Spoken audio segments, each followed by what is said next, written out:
Praise the lord. Good morning everyone. देवबाप प्रत्येकाला आशीर्वादित करो. आम्ही सर्वजण आज पुन्हा एकदा प्रभूच्या वचनाकडे आपण जाऊया. आजच्या सकाळच्या मननाकरताचं वचन आहे लुकाचं पुस्तक लुक शुभवर्तमान याचा 6वा अध्याय आणि 35 वचनाकडे आपण जाणार आहोत. आणि आज खरोखर देवाला आपण हृदयापासून धन्यवाद देऊया की आजचा सुंदरसा दिवस देवाने आपल्या जीवनामध्ये जोडलेला आहे, कारण तो आपल्यावर प्रेम करतोय. त्याची इच्छा आहे की आपलं जीवन आनंदित व्हावं, आपलं जीवन आशीर्वादित व्हावं. आणि म्हणून देवाची दया आहे. आज आपण हा सुंदर असा क्षण आपल्या जीवनामध्ये आपण पाहिलेला आहे. आज पुन्हा एकदा हा नवीन दिवस देवाने आपल्या जीवनाशी जोडलेला आहे. त्याबद्दल त्या देवाची स्तुती करूया. आजच्या मननाच्या वचनाकडे आपण जाऊया, प्रार्थना करूया.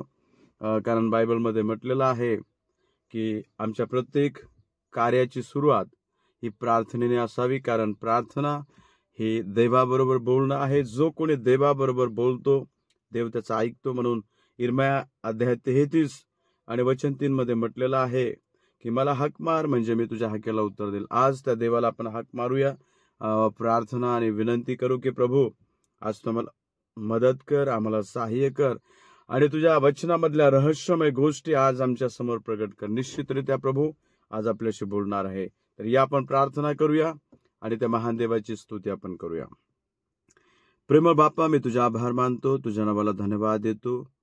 तू महान, तू जिवंत आणि सामर्थ्य आहेस. प्रभू परमेश्वर, तू म्हटलेला आहेस की जिथं माझ्या नावाने 2 किंवा 3 जमलेले आहेत त्या ठिकाणी मी उपस्थित आहे. आज प्रभू या ठिकाणी तू ये आणि या ठिकाणी असणाऱ्या प्रत्येकाला आशीर्वादित कर.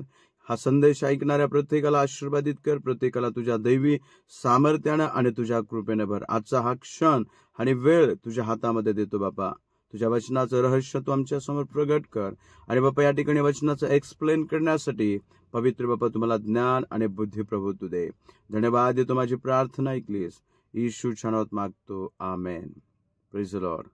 प्रियांनो, देवाचं वचन आज आपण या ठिकाणी पाहणार आहोत आणि लुकाचं पुस्तक याचा 6वा अध्याय आणि 35 वचन आपण या ठिकाणी पाहूया. आज या वचनाकडे आपण लक्ष देऊया. तुम्ही तर आपल्या वैऱ्यावर प्रीती करा, त्यांचे बरे करा, परतफेडीची अपेक्षा न करता उसने द्या, म्हणजे तुम्हाला महान पारितोषिक मिळेल आणि तुम्ही परमेश्वराची मुले व्हाल, कारण कृतज्ञ व वाईट लोकांनाही तो त्याचा चांगुलपणा दाखवतो. Praise God. देवाच्या नावाची स्तुती असो. प्रियांनो, आज या ठिकाणी देवाचं वचन आपण वाचलेलं आहे आणि या ठिकाणी लूक असं लिहित आहे की तुम्ही तर आपल्या वैऱ्यावर प्रेम करा. लव युअर इनेमी. आज खूप कठीण गोष्ट आहे प्रियांनो. आजच्या जगाचं जर आम्ही जगाकडे जर पाहिलं, आजचं जे काही ज्या घडत आहेत गोष्टी आज त्याकडे जर आम्ही लक्ष दिलं, त्याच्याकडे आमचं लक्ष आम्ही केंद्रित केलं, तर आज आम्हाला पाहायला मिळत आहे की जगामध्ये माणसे खूप या ठिकाणी क्रूर झालेले आहेत. मनुष्यामध्ये प्रीती राहिलेली नाहीये. जो तो वाईटाने, वैराने, रागाने, क्रोधाने भरलेला आहे. परंतु देवाचं वचन या ठिकाणी आम्हाला सांगत आहे, आम्हाला या ठिकाणी शिकवत आहे, तुम्ही तर आपल्या वैऱ्यांवर प्रीती करा. वैरी, जो वैरी असतो प्रियांनो, तो कधीही, जो आपला वैरी असतो तो कधीही आपलं भलं व्हावं अशी त्याची इच्छा नसते. त्याची हमेशा एकच इच्छा असते की आमचं वाईट व्हावं, आमचं नुकसान व्हावं. वैऱ्याच्या योजना, कारण बायबलमध्ये म्हटलेलं आहे जो वैरी आहे तो घात, नाश व चोरी, घात, नाश करायला येतो. एकच उद्देश असतो की घात करणं, नाश करणं आणि नुकसान करणं. परंतु प्रभू येशू म्हणतो, मी आलो आहे जीवन देण्याला, विपुल असं भरपूर जीवन देण्यासाठी या जगामध्ये आलेलो आहे. आणि म्हणून या ठिकाणी प्रियांनो, प्रभू येशू ख्रिस्त शिकवत आहे. This is the teaching of Jesus. खूप महत्वाचं आहे.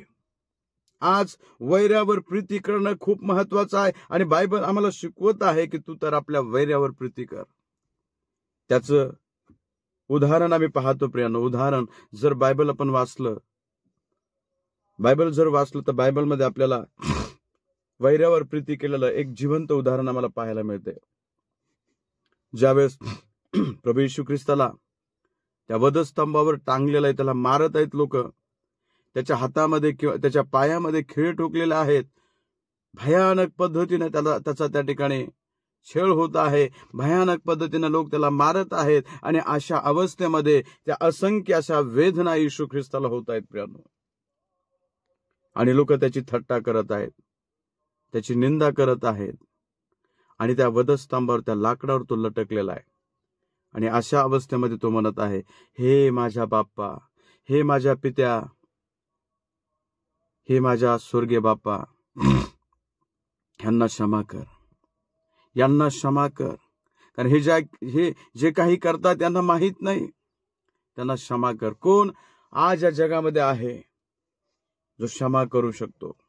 एक आदर्श, एक एक्झाम्पल, एक उदाहरण, एक किस्सा येशू ख्रिस्ताने आमच्यासाठी घालून दिलेला आहे. आणि तो या ठिकाणी म्हणत आहे की तू तर आपल्या वैऱ्यावर प्रीती कर, तुम्ही तर आपल्या वैऱ्यावर प्रीती करा. आज वैऱ्यावर प्रीती करणं आवश्यक आहे. मनुष्य आमचा वैरी नाही प्रियांनो, कोणताही व्यक्ती आमचा वैरी नाही प्रियांनो, परंतु त्याची जी वृत्ती आहे, त्याचे जे विचार आहेत, त्याच्यामध्ये जी काम करणारी शक्ती आहे, ती शक्ती आमचा वैरी आहे. तो दुर्गुण आमचा वैरी आहे, तो वाईट स्वभाव आमचा वैरी आहे.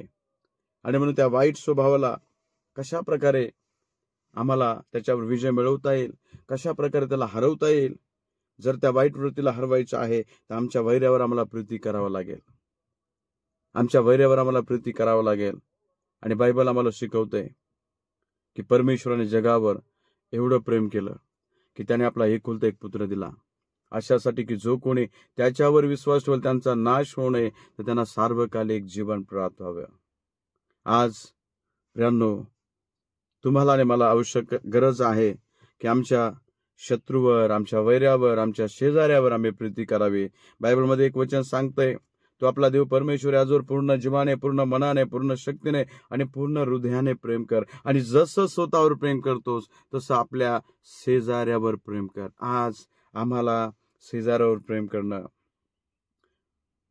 एक परमेश्वराचं प्रेम, एक दयेचं, कृपेचं प्रेम, क्षमेचं प्रेम आम्हाला लोकांवर करायचं. कळवळा, दया, कृपा, करुणा आम्हाला आमच्या अंगी घ्यायची आहे, धारण करायचे आहे आणि त्यांच्यावर प्रेम करायचे, शत्रूवर प्रेम करायचं आहे. प्रीती करणं म्हणजे त्यांच्या दुःखामध्ये सामील होणं, प्रीती करणं म्हणजे त्यांना त्या ठिकाणी मदत करणं, प्रीती करणं म्हणजे त्यांना त्या वाईटातून बाहेर काढणं, प्रीती करणं म्हणजे त्यांच्यासाठी प्रार्थना करणं, त्यांच्यासाठी प्रार्थना करणं. हे देवाचं वचन बायबल आम्हाला शिकवत आहे.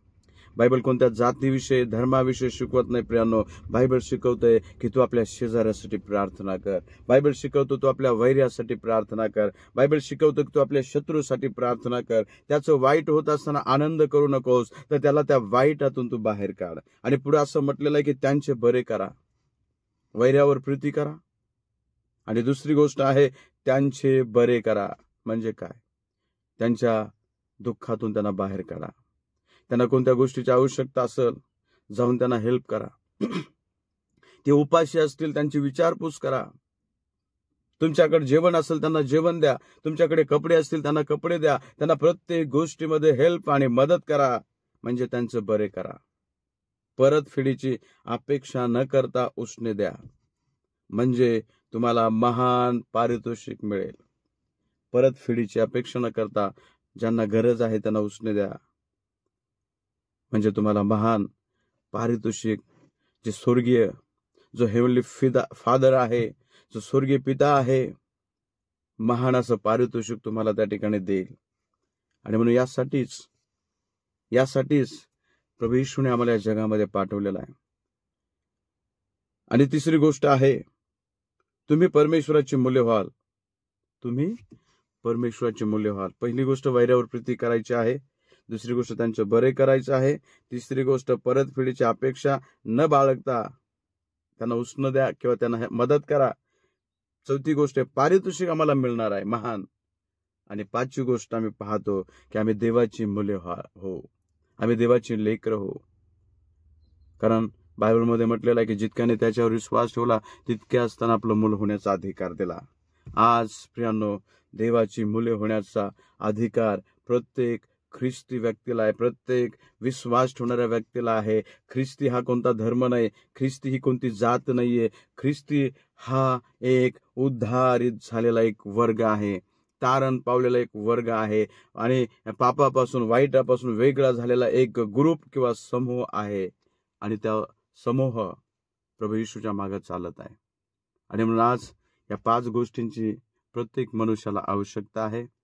आज या जगामध्ये आम्ही पाहतो लोक भयानकतेने भरलेले आहेत, क्रूरतेने भरलेले आहेत. भयानक घटना रोज आम्हाला ऐकायला मिळत आहेत. या जगामध्ये वातावरण बिघडलेलं आहे प्रियांनो. मनुष्य स्वार्थी झालेला आहे, मनुष्य लबाड झालेला आहे, मनुष्य क्रूर झालेला आहे, व्यसनाधीन झालेला आहे, पापामध्ये मनुष्य पडलेला आहे, वाईटामध्ये मनुष्य पडलेला आहे. आणि आज अशा ह्या जगाला प्रेमाची आवश्यकता आहे, प्रीतीची आवश्यकता आहे, दयेची, कृपेची, करुणेची आवश्यकता आहे. आणि हे सर्व कार्य प्रभू येशूने या जगाला शिकवलेलं आहे की तुम्ही आपल्या वैरावर प्रेम करा. जर आमच्या वैरावर आम्ही प्रेम केलं तर आमचा वैरी कोणीच राहणार नाही.